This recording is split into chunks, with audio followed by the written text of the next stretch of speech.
On August 17th, 2017, a game studio named Acid Wizard Studio released Darkwood.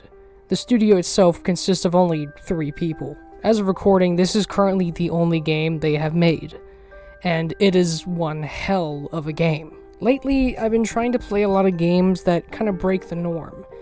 To be specific, indie games. Most indie games nowadays break away from the norm that AAA studios do, due to them pretty much just sticking with the same few things and never trying to really branch out. They play it safe and just make the same thing over and over and over. They don't try to be different. And after a while, it does get annoying. I originally heard of Darkwood from a friend of mine when we were talking about character designs, and they brought up their love for the musician's design, this character specifically. Later on, I heard that PYROCYNICAL was going to make a video about it. But I decided eventually, after looking up some stuff about it and seeing how interesting it looked, to play it. And it is an amazing game. And what's arguably better than its survival mechanics and its art style and its gameplay is its story. But for most players, it might kind of fly over their head a little. If you were like me on your first playthrough, you probably thought that the forest was cursed, or something strange was going on because of rituals that were occurring. And that's what most people will probably leave the game thinking. But when digging deeper, and really looking at the little smaller details, a much more disturbing story is brewing within these forests. This isn't the story of an angry god punishing people in a forest. This isn't a game that's just all in your head about a big nightmare your character's having. It's a threat on an apocalyptic scale.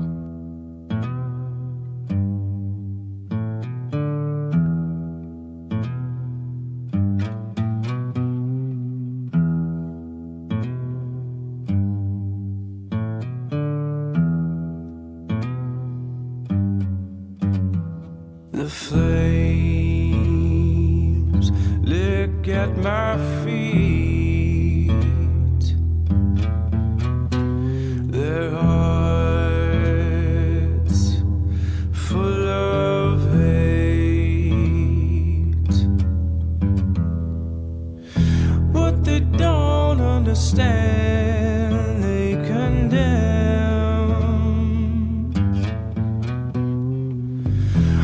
They can't comprehend must meet its end. But I won't scream, won't give them that satisfaction. No, I won't confess my false interaction as I breathe deep and prepare for my passing. I hear that chant.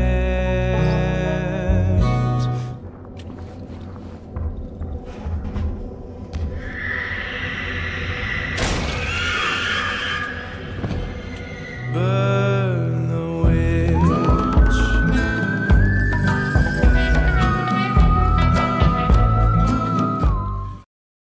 Trying to summarize the events of Darkwood when you play the game as the protagonist, that's actually their name. The protagonist doesn't even have a name. He's literally named protagonist in the game files. To summarize his journey would be just impossible. The whole point of Darkwood is that you make decisions. You decide who you trust and who you don't. And so to summarize every route that you could take is just practically impossible. And I don't feel like making a 5-hour video about all the different routes you can take in Darkwood, and besides, the Walton Files video was becoming a nightmare near the 3-hour mark to edit, so I'm going to, by all means, briefly, in a very condensed way, summarize the events of Darkwood. I want to make sure you understand this. What I am describing is condensed to all hell. I am summarizing an event that would take you an hour to do in the game in like 10 seconds. But anyway, I'm gonna shut up now. Let's go and talk about the prologue, where the game starts. The game starts with some presumably dialogue from a character named the Doctor. I see hatred and fear in their eyes.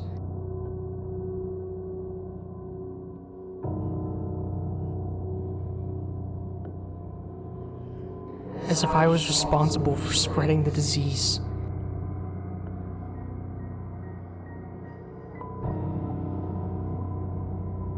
As if I were the source of all this misery plaguing this land.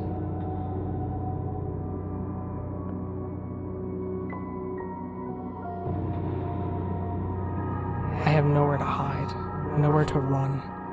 The woods have closed us off from the outside world.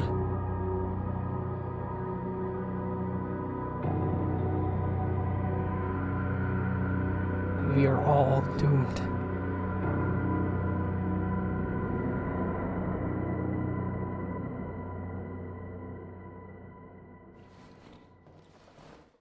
We then take control of a character we find out later to be the Doctor.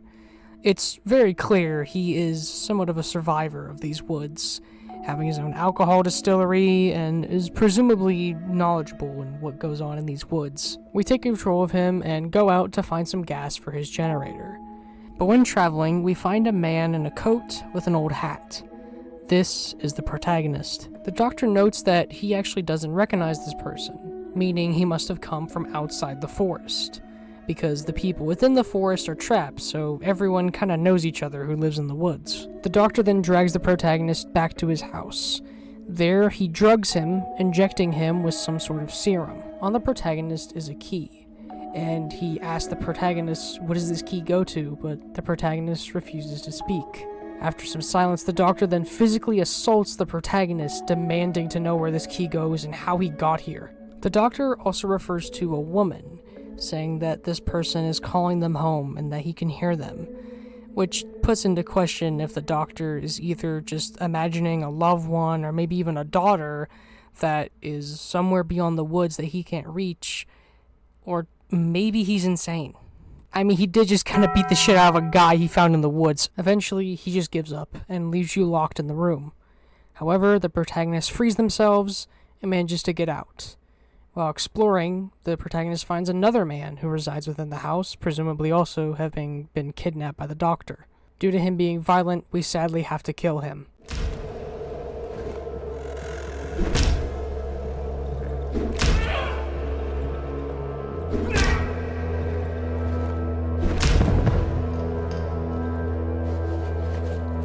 Upon killing him, within his final breaths, he mocks us, laughing about the creatures outside now breaking in, asking if we can hear it. These creatures break in, and presumably, at first you would think, kill the protagonist.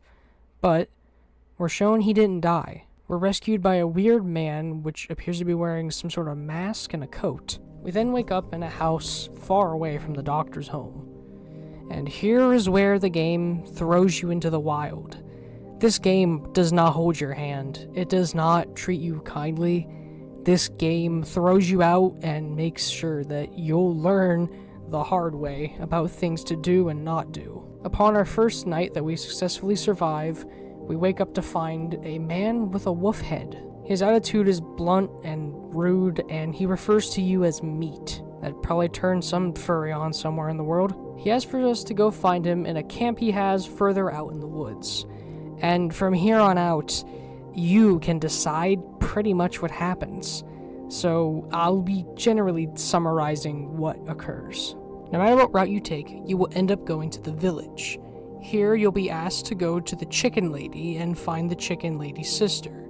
However, there are two characters that are both interested in her for two different reasons. There is a character named the Musician. He is in love with the Chicken Lady's sister that he just refers to as the Pretty Lady, saying that this lady is locked inside of her own room and that he wants to help her get out and marry her. The Wolfman, however, wants the key so he can steal the girl himself, which I wonder how, because when you do go to meet her,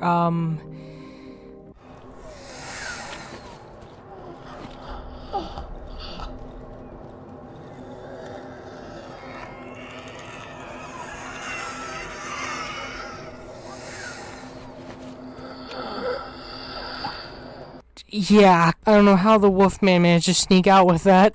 If we do help the Wolfman, we then later find out that he killed and presumably is eating the pretty lady. If we instead help the musician, we can have him help us quote-unquote book an appointment with the doctor. But in order to do this, he asks us to go ahead and get a violin for him. However, doing this will not really result in anything good. When we go there, he asks us to give this drawing to his mother. And both options that occur here really suck. Either you run away because you don't have the drawing, or you were like me and left it in a base and forgot, and his parents' corpses become chompers and then chase after you. If you return the next day, he's found dead, killed by those chompers. If you were to give the mother the drawing, though, they won't attack you, but sadly will still attack the musician and still kill him. You could, however, kill the chomperfied version of his parents. That's a word, chomperfied. And when you go to return, he's seen crying at the grave of his parents. But both roads will lead to home. Or at least to the doctor's hideout. If you've done as the Wolfman has asked you, you will meet the doctor face to face, and you can have a conversation with him. Well, the closest thing a conversation you can get to, because the protagonist is kind of mute. The infection and plague spreading within the woods that has been turning people insane and creating the creatures has seemingly destroyed or in some way just turned off the character's vocal cords. Throughout the entire game, your protagonist basically talks by pointing to key items and photos and just nodding and shaking his head. The doctor says that this key will lead to a bunker, an underground area, and as long as you're willing to help him, then he'll go ahead and meet you there. When talking to the doctor, it's revealed that voice he mentioned hearing back in the prologue was his daughter, and he thinks that if he can get out of these woods, he might find his daughter. He also explains why he's even stuck here. He used to visit the village every now and then because, well, it's a village. They don't have the best medical equipment, so if somebody was sick, they called the doctor. However, when coming in one day, especially when during the plague was at its highest, he eventually got trapped within the woods. It's presumed that his daughter and wife are outside, but he can't contact them. And if you decide to go ahead and take the musician's route, we also get a dream sequence when he drugs us, showing him in a symbolic way being insulted and screamed at by the villagers. The villagers, since he's by all means the only person that has medical expertise, were begging him on their hands and knees when the plague was at its highest to help. But as he says, he's just a doctor. He doesn't know why people are going insane, why people are mutating. He doesn't know what the hell's going on. He's just a doctor.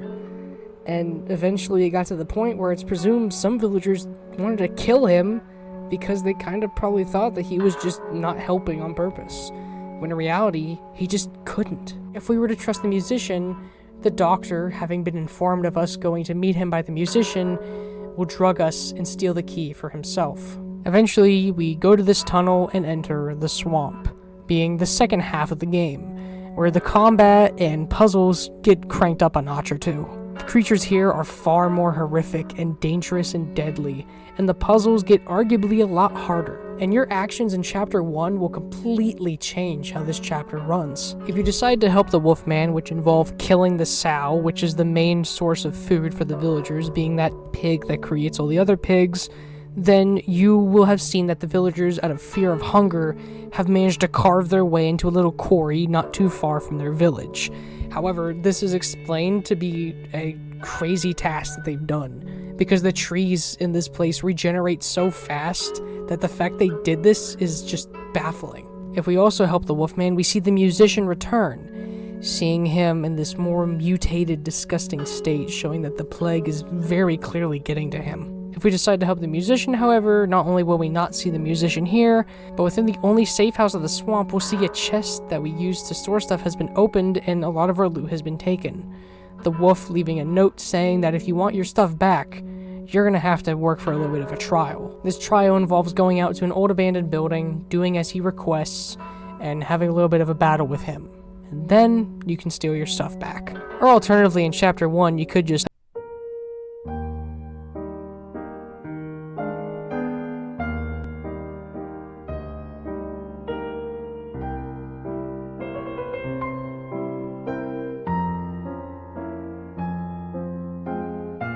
Also in Chapter 1, if you had the chance to kill the Doctor but didn't take it, you can go ahead and find him in the swamp now. However, he slowly goes more and more insane the more and more you meet him. And then you realize that he's becoming a savage. Savages are enemies that are basically just people so insane that they can't speak, and hit you with sticks and throw rocks. It's revealed that savages are people like the Doctor, who went insane, all because they thought the forest was speaking to them, or that their loved ones were talking to them. And you kind of, at this point, begin to realize there's more or less 3 kinds of enemies. Nutcases, mutants, and ghosts, or probably hallucinations in the protagonist's mind. You may not even realize it's the Doctor if you're really trigger happy and accidentally shoot him, mistaking him for a savage. Eventually, we end up in this old little village. Here, a giant tree has grown in the middle of it, blocking the way out. The only way out is through an underwater cave that, obviously, since it's underwater, we can't go through because we don't have the lung capacity. But while there, we meet a crippled old man who says that, hey, if you want to get out and maybe even try to burn this tree from its roots within the earth, try using the underwater cave.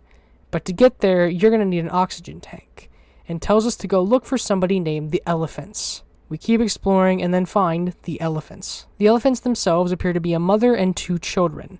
The elephants at first, at least the mother, actually seem sane, talking about how this air that you breathe is what's causing all these mutations. Well, at first she sounds sane until you realize that at one point she says her oxygen tanks are only being refilled by the love of one of her dead kids, and you can find this dead kid near her home where his corpse and what appears to be its goo is being put into the oxygen tanks. Yeah, she's just like everyone else in the woods. She tells us that one of her kids is with a lady known as the Mushroom Granny, and she wants her kid back.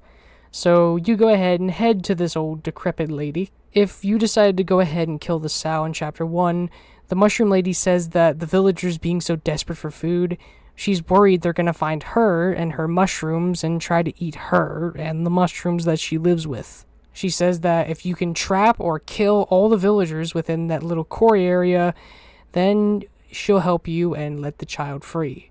Or alternatively, she'll just be nice and help you if you didn't kill the sow. With that, we get an oxygen tank and enter the roots of the tree. We then go ahead and start lighting the tree on fire from its roots, the tree itself screaming loudly. That following night, you are ruthlessly attacked by shadow chompers. You then go ahead with the tree burned down and head to the road home. Within the epilogue, you walk down the road leaving the forest. You go ahead and, almost in this strange way that feels too good to believe, return home. Your city right next to the forest seems fine, unaffected. The people there seem normal. And for some reason, we've even regained the ability to speak. Maybe it really was the air that was within those woods, like the elephant said. We head back over to our apartment, take off our shoes, and go to sleep. And we're told the fates of the characters and what happened due to our decisions. That will most likely be a person's first time playing, if not their only time playing. However, lying deep beyond the literal cracks,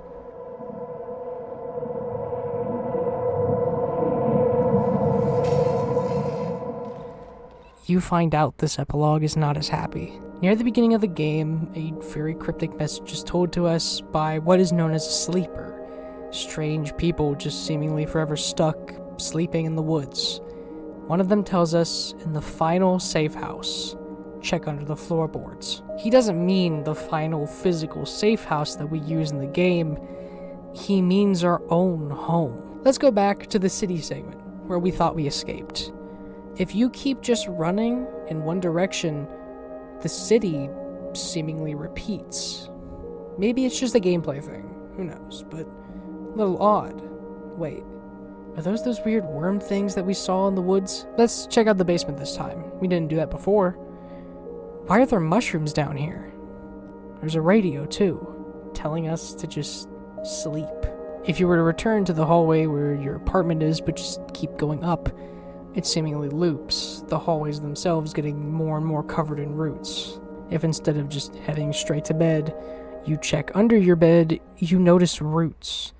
You then grab a screwdriver and realize underneath your house is just roots. You have not escaped the woods. You're just further in it. If you then enter the hole under your bed, you then wake up in some sort of strange area.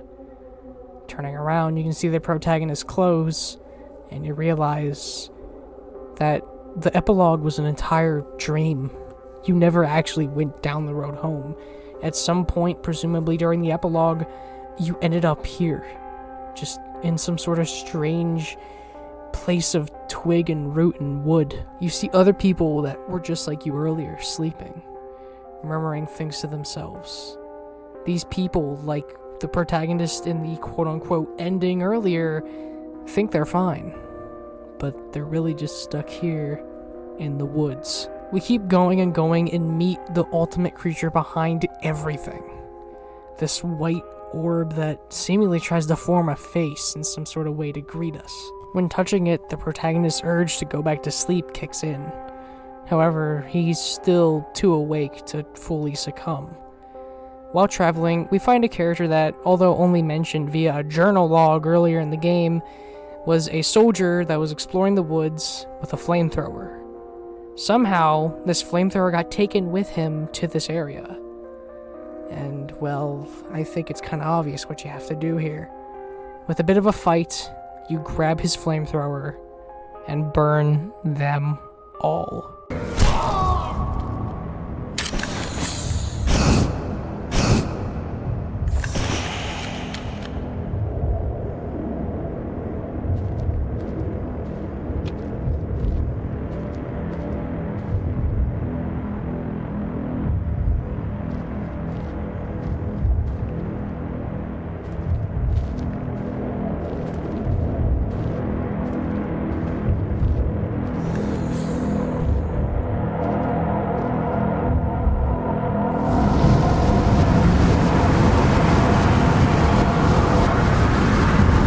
It's clear at this point the woods are falling apart. The people are waking up screaming and terrified.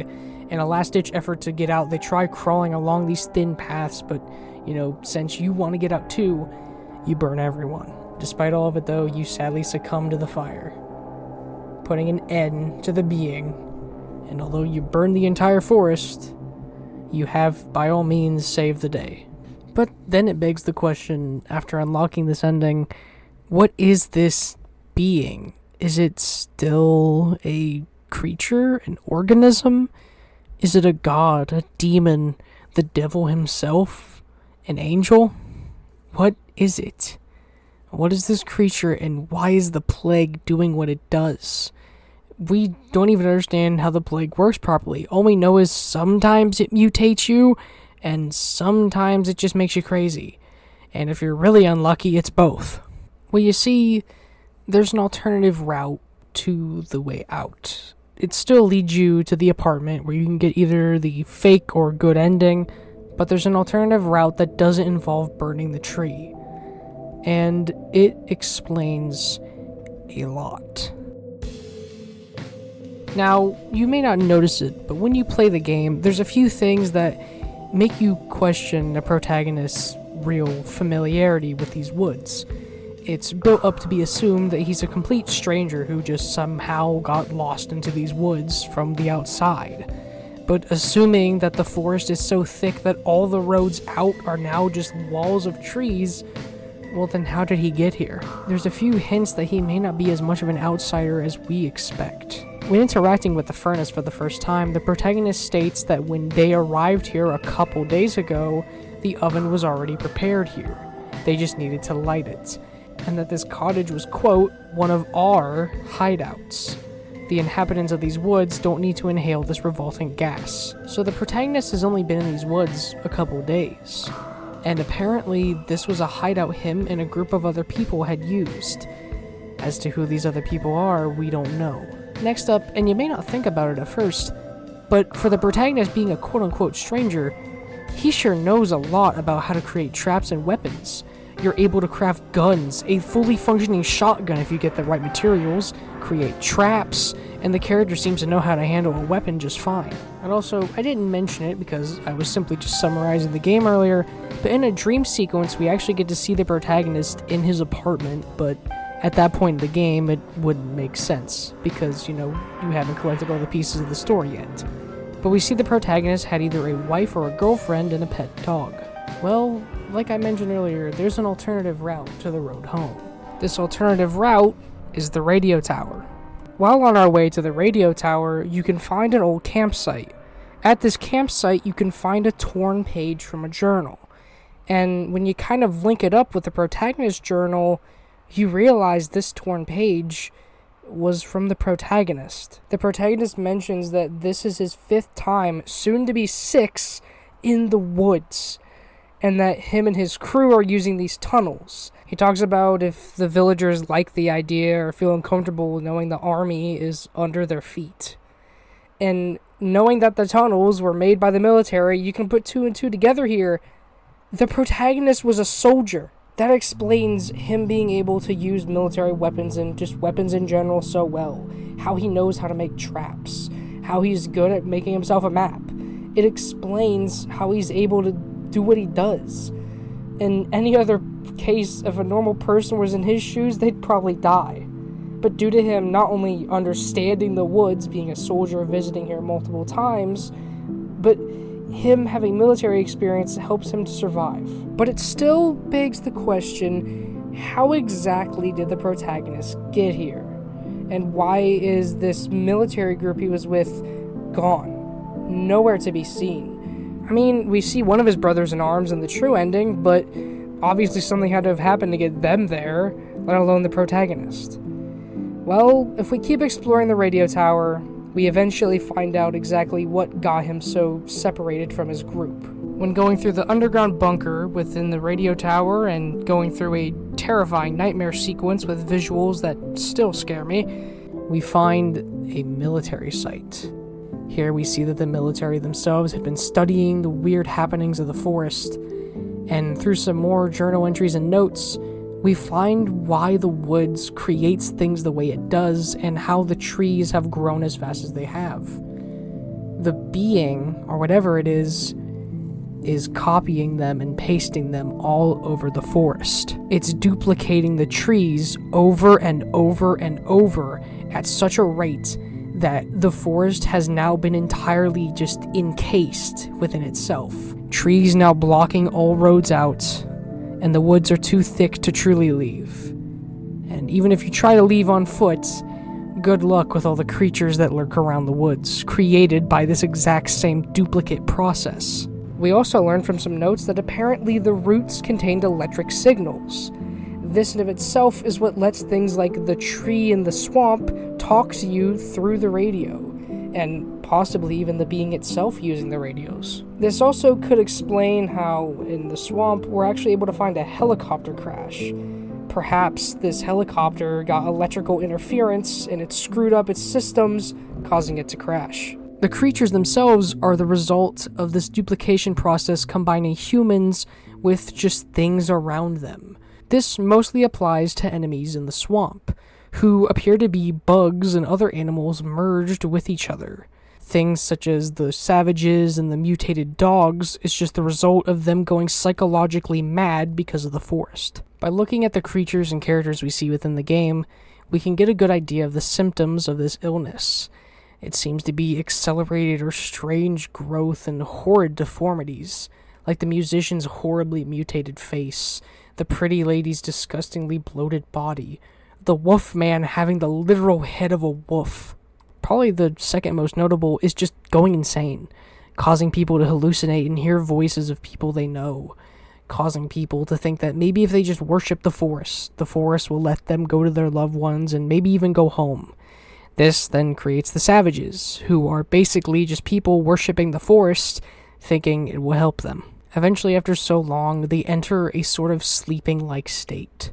It is assumed that while in this state, you are kind of in a dream, that you are able to just quote-unquote live happily in this dream. It appears that those who are unlucky and can't reach the being or die before they do become the mutated creatures that we see. These said creatures are made probably by the being telling the savages to put corpses next to dead animals. As we see throughout the swamp, you can find many dead bodies next to lizards, next to dead spiders, and presumably the being is telling savages to put these bodies here as a sort of ritual in order to, in their mind, appease it and maybe become free, but in reality, it's just them doing its bidding. Hi, by the way, you've no doubt heard of these cut-ins. You see, when I was originally recording this audio, I don't know what was wrong with me, but I got like half the shit incorrect and forgot a lot of details, so I've been cutting in. But I have a head cold, so this is future me with more of a sick voice. The being itself seems to try to convince people to go to it, much like how I tried to convince the protagonist that going down this road would lead them home. But in reality, it's assumed that they actually were going towards it and we're just in a dream state. When you're finally at the being, it then consumes you. After which, your body then becomes the resource that then lets it go ahead and duplicate things. This said material is the white goo that we see throughout Darkwood. This is the material that eventually creates the duplicates of things. And then the cycle just repeats for all the people in the woods. As a matter of fact, according to the notes that we find at the radio tower, the being has copy and pasted so many trees that as of the game's events, 85% of the trees are copies. Yeah, only a few percentage of the trees are actual trees. And while at the radio tower, there's one last thing that we can find. We can find what appears to be a ritual done by savages, where 3 people are tied to trees. However, one of these people managed to escape. Bits of their hazmat suit still stuck on the rope that was tying them down. Near them is a scarecrow. However, instead of scarecrow clothing, it's a hazmat suit. And when we look at our main character, we can kind of understand what happened. He was with his friends in the army, out doing their mission, when a group of savages attacked. They tied him and his friends to the tree, leaving them to be consumed by the being. However, the protagonist broke out. And as is hinted throughout the game, people outside the forest are not really respected, especially the army. I'll get into that a little bit later. But in order to blend in and not be considered an outsider and killed, he decided to take scarecrow clothing, somewhat similar to the clothing of the villagers, to blend in. Get this shit off me! Get this beta shit off me! While injured, wearing scarecrow clothing, he crawled his way to where the doctor found him. Now we have all the pieces here, but we really don't have the proper story. So let's go ahead and try to find these last few pieces we need to solve it, and also explain what's going on. You see, with the Mushroom Granny, she has the last real piece of the puzzle that we need. When going to her, it turns out she has a key. With this key, we can unlock her old home in the village. Here we find a painting by, presumably, the Mushroom Lady, showing us that she actually used to be quite a very good painter. And on them are dates. At first, they started as flowers, but they get messier and messier, and by the final painting, it looks like mushrooms, hinting that this was when she had finally succumbed to the illness. However, one of them sticks out, being 1975, titled The Light, and we see that some strange light is falling from somewhere. And to highlight the significance of this date more, it's a combination code for a little container in the Mushroom Granny's house. This, combined with the being itself more or less looking like a ball of light, most likely means the date this thing landed was 1975. With the dates mentioned about how the road became consumed 5 to 8 years ago, we could put together this game is in the 1980s. And these people have been stuck here for almost a decade. People like the musician have probably grown up in this condition. Now, eventually, the military did take notice, and the military decided to go ahead and take action. And we find out through little areas and other things that the military didn't really do a good job. Although they did rescue people, and there were times they were able to successfully get people out, a lot of the times they were attacked by savages or villagers that were just flat out insane. And because of this, there were times they would bomb villages. Sometimes all because a few of the people there were insane, killing innocent people. Because of this, the people in the woods dubbed them outsiders and grew to loathe them, despising them. In order to more safely traverse these woods, they built underground tunnels, and also began to evacuate people through these tunnels since it's far more safer and can carry a lot more people than a helicopter. However, some of these tunnels are under the corruption of the being, with large roots going through and breaking and blocking paths. It's presumed the military just kept doing this for a good bit of time. And eventually, the mission that the protagonist was involved in occurred. There, he lost his brother's an arm, was tied to a tree to become more of the fuel for the being, but instead broke out, dressed up as a scarecrow, and was discovered by the doctor. Now, let's go ahead and try to delve into a slightly different subject. The characters. All of them. All the odd ones that we talked to. Why are they the way they are? Well, let's explain the most obvious ones. Piotrek and the Chicken Lady are very clearly just people who have reached the psychological stage of infection. They are just insane. Driven mad by the being. Piotrek is obsessed with flying out, building a rocket made of junk, which you can help him build, by the way, but, I mean, like, you'll find him dead in the swamp. The Chicken Lady shows some more physical signs, however, having what is almost like mold covering her face, making it almost look like her eyes are shut, practically.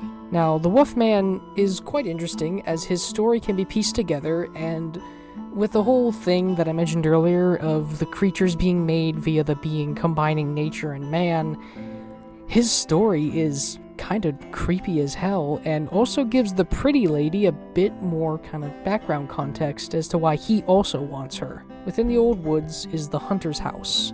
While there, you can find what is very clearly an empty animal trophy case showing off an animal head, but the head is gone. While there, you can also find the corpse of a man, and on him is a wedding ring. You know, the Pretty Lady has on her a wedding ring.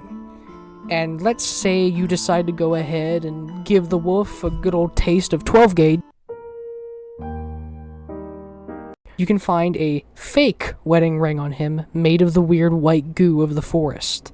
Also, in the hunter's house is taxidermy dogs, and throughout the entire Wolfman's hideout is taxidermied humans, along with some human heads hung up as trophies. All this combined most likely means that the Wolfman is the result of the hunter, and one of the heads that he used as a trophy being merged by the being, creating the Wolfman.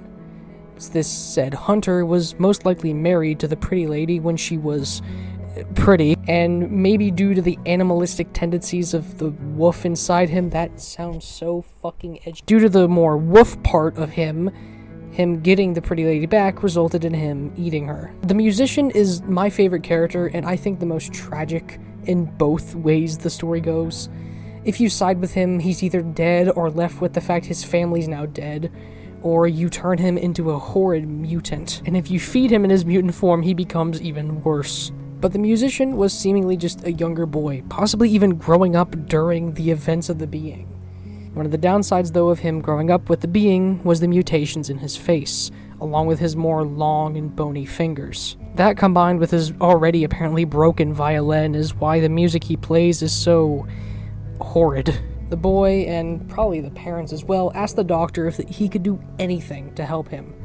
Now, the doctor, not knowing what the fuck is going on with anything in these woods, did the best he could do and just gave the boy a mask.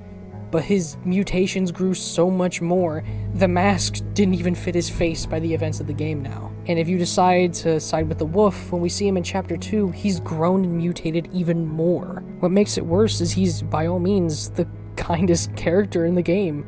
The musician's just an innocent kid who likes music and just wanted to marry a girl. But unfortunately in Darkwood, that's just too much to ask for. Next up is a character I didn't mention because I didn't feel the need to when summarizing the game, the snail. The snail is presumably the clone of a snail and a man who was terrified of the military after seeing what they had done to the woods, and just lived on his own, trying to figure out why the radio had voices coming through it, unaware of the fact that this was because of the being. Eventually, this person died, and the being, doing what it does best, combined snails that were near his corpse, and presumably snails that he also ate, and merged it with him. Now they've become obsessed with the radio signal and say that they can hear someone's voice. They ask you, the protagonist, if you can go ahead and free them. And you have the choice to either do that, or just fucking kill him. Either way, sadly, he'll die. If you do free him, he'll go to the radio tower. Here you'll see that the banshees have found him and are using him as a source of food. The elephants have a oddly deep lore to them, being connected to the mushroom granny and the traders that give you items in the swamp, the three.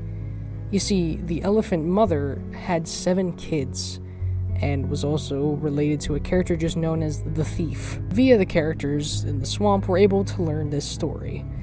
The elephant lady, or we'll just call her the mother, had 7 kids. The mother of the mother was the mushroom granny. Her and 4 of the kids, the ones that we see in her hideout, had fled, leaving the 3 older ones with their father in the village. After the mother had fled, the granny had went ahead and presumably just crawled her way through the woods, trying to find her daughter and grandkids. It's assumed, although not outright stated, the mushroom granny is a duplicate of the actual granny, not the actual granny herself, now corrupted. A big hint to this is that she doesn't recognize the child who is, by all means, one of her grandkids. However, the village's food supply was horrid, and the father and the 3 kids were starving, especially the kids who were sickly ill because of starvation. The father and a group of other people who felt this was unfair broke into the village's food supply, and some of the thieves tried to lock themselves in there. However, the father wasn't as lucky and got locked out. Being the only thief around that the people could release their anger on, they brutally killed him, and then took his 3 malnutrition kids and kicked them into the woods. But somehow, in some shape or form, they managed to survive and became the 3. They now have entered what is arguably the savage phase of mutation, worshipping the tree, and when you don't burn it down, they're seen just standing near it. And when you do burn it, the endings mention that they cried over the loss of the tree. Speaking of the characters who give you items, what about the trader?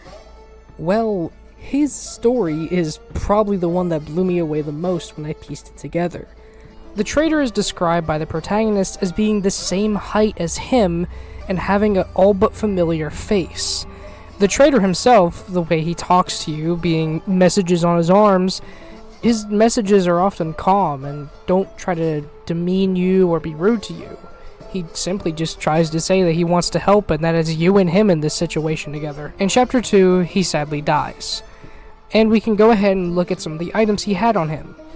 He has a moldy, corrupted version of the key we had, a moldy, corrupted version of our journal with no writing in it, and it seems that by looking at his head and the descriptions of him, his hazmat suit was basically fused into his skin. This, combined with the fact that the protagonist wore a hazmat suit while out with his brothers in arms, pretty much says, without actually saying it, this is a clone of the protagonist. This is the Forest's attempt at cloning him. And it leaves you to kind of be afraid of the cloning process. I mean, during my first playthrough, and when I found out about the whole cloning thing, I had assumed the cloning process required the original person to die. But no. If you're just near the trees, it can clone you. And that, to me, is horrifying. And almost reminds me of Mandela Catalog with, like, the whole thing of doppelgangers. The cripple is the most simple character of them all, by all means. He is not a clone or a replica, but an old man that has simply been able to just withstand the being. He's still probably not all there, but compared to other characters, he's arguably the most sane. He's just crippled and stuck in the village with the giant talking tree of its villagers.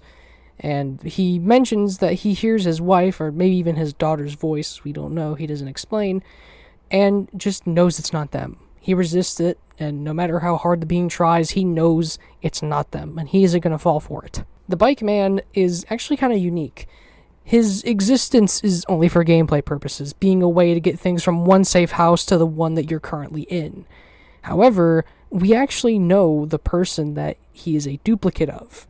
When in the apartment, while exploring, we can find a homeless man near a bike who refers to you as boss. Well, you know what this guy refers to us as? Boss. He's a duplicate of that homeless man. So now with all this info, this is probably the shortest summary I can give you of the timeline of Darkwood. In the year 1975, the being landed into the forest of Poland named Darkwood. There, it began to duplicate with its strange powers the trees, causing the place to become more and more enclosed. The being itself was also able to mess with electronic equipment, causing it to be able to speak to people through radios and also disrupt any real electrical equipment, leaving them now stuck there. There, they went insane from the being talking to them and whispering to them. The people there either mutated into horrid creatures combined with nature, or just went mad and became savages or psychos. The Polish military eventually had taken notice and had began to go ahead and do research there. The protagonist was one of those people, doing research and trying to find out what was going on. While there, they had noted how the forest formed a honeycomb-like pattern around the place, leaving little splotches of land in a way, the rest blocked off by thick walls of trees. The military experienced attacks from savages and other villagers. This sadly would sometimes end with the military just firebombing villages and killing innocent lives. However, at some point during one of these journeys that the protagonist had, they were attacked. The protagonist was tied to a tree, and there he managed to break free, and in an attempt to blend in more with the natives, he went ahead and used some scarecrow clothing to blend in.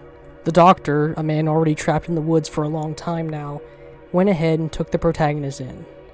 There, the protagonist wakes up, and the journey is ultimately up to them to decide whether to work with the wolf, be more of a savage and brutal in the way you do things, or maybe go the extra mile, but be kinder, deal with more tougher things, but ultimately be more of a kind and less evil soul. No matter your choices though, the protagonist ends up taking the road home, and once again, in a game about choices, one of two things happens. Either the protagonist decides to sleep, not knowing that they're actually a sleeper, or they wake up. The protagonist, in the true ending, wakes up, seeing that at some point in his journey to the road home, he ended up at the being itself. The road didn't lead home at all. It just led closer to the being. The being was trying to lead you. While exploring, they find one of their old brothers in arms, Maciek. I'm sorry if I butchered that name. I'm so sorry. The protagonist grabs the flamethrower and kills the being, burning the forest, killing hundreds of people stuck in this sleeping limbo, but ultimately frees the world of a creature that, if never killed, would easily ruin the world. Darkwood to me is a game similar to Silent Hill, as it is both real but also just as much in your head. There is arguably parts of the game that are real and that we know are real, but there's parts that make you question if it really is. Parts that just don't feel real but sometimes are, and it makes you question everything. There's a story within the game. It's not handed to you or explained. There's no hand guiding you. There's only hands slightly tugging you in a way that you should go, and sometimes that direction isn't all that pleasant. It's a game that throws you into the wild, quite literally, and makes you have to learn. In a way, the lore is similar to the gameplay itself. You have to search and scavenge. You have to go out of your way to find things. You have to explore. You have to question everything you see and make decisions that will affect you. And I think that's beautiful. So many games out there say your choices matter, but ultimately they do nothing. They just change a final cutscene. So it's nice to play a game where your choices genuinely affect your journey and the people within it. It's crazy to think that 3 people made this. 3 people. As much as I'd love to see more Darkwood, the ending does by all means wrap it up, and either way, I think it would remove the beauty of the ending. The protagonist, just one of many military men, finishes what one of his brothers in arms couldn't, destroying the being. He stands up to a godlike being and saves the world, dying in the process. Sadly, not to be remembered amongst the thousands of other corpses that were charred.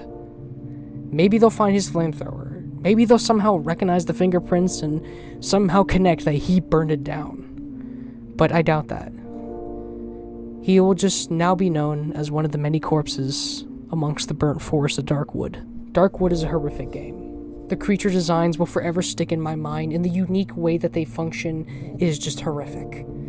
The survival aspect always had me gritting my teeth every night because I was always worried of not having enough ammo, my weapons breaking mid-travel, always worrying I never had enough supplies. Even if my inventory was jam-packed with wooden logs, I knew I'd go through those wooden logs within 2 nights, just trying to build barricades and a shelter. This game, no matter how packed you are with items, you feel like you're always on the verge of failure. And I play the game on normal mode. When you play the game on hard mode, you have limited lives. You can only replenish them by breaking eggs and eating the larvae inside. In hard mode, the terrors of the night are even more horrific. And God forbid you play nightmare mode, where it's just 1 life and 1 life only. Darkwood will, at least in my mind, go down as probably one of my top 10 favorite horror games of all time. It's unique, it's amazing, and by damn God, AAA devs need to take note. It really says a lot when 3 people outdo so many other horror developers. If there's nothing else to take away from this video, just know this. I beat PYROCYNICAL to Darkwood! Like, bro, just stop making slop. Make the Darkwood